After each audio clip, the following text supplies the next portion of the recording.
Aynayaz çıkışta birer boy kadar geride kaldılar. Koşunun liderliğini ilk metrelerde 3 numaralı Black Tiger aldı. 1 boy, 1,5 boy kadar fark yaptı. İkinciliğe iç kulvardan sokulan safkan ekürülerden 6 numaralı Gururlu oldu. Gururlu'nun 1,5 boy kadar gerisinde iç kulvarda 4 numaralı Ekürisi Gururlu'nun Çakılhan var. Çakılhan'ın dışına kadar geldi 1 numaralı Starfist. Onun 2,5 boy kadar gerisinde 5 numaralı Devil Eyes, daha sonra 7 numaralı Leonidas, 10 numaralı Oklahoma Kid var ve bu sırayla 1300 metre start yeri geçiliyor. Koşudaki liderlik 3 numaralı Black Tiger'da, ikincilikte 1 numaralı Starfist var. Starfist'in şimdi dışından yaptığı ataklarla 2 numaralı Aynayas önlere hücum etti ve 1000 metre start yerine doğru yaklaşılırken liderlik 2 numaralı Aynayas'a geçti.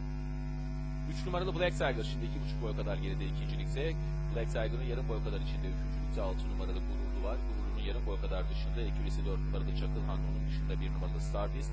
2 boy kadar geride 7 numaralı Leonidas, dışında 10 numaralı Oklahoma Kid, onun dışına geldi 6 numaralı Devil Eyes ve bu sırayla son 800 metre geçildi. Liderlik 2 numaralı Aynayaz'da. İkincilikte şimdi dış kulvarda 3 numaralı Black Tiger var. İçinde yine 6 numaralı Gururlu da öndeki yerini bırakmadı.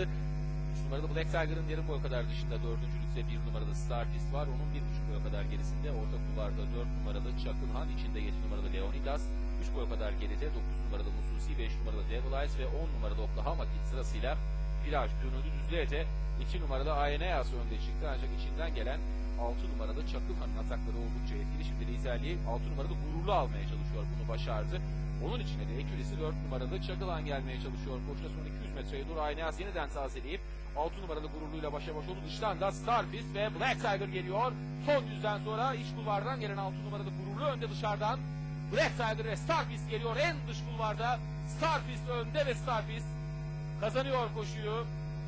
3 numaralı Black Tiger ve 6 numaralı Gururlu ikincilik için fotoyu birlikte geçti. Dördüncülük için de 2 numaralı Aynayas ve 4 numaralı Çakılhan fotoyu birlikte geçen safkanları oldular. Koşuyu 1 numaralı Starfist Sinan Özen'le kazandı.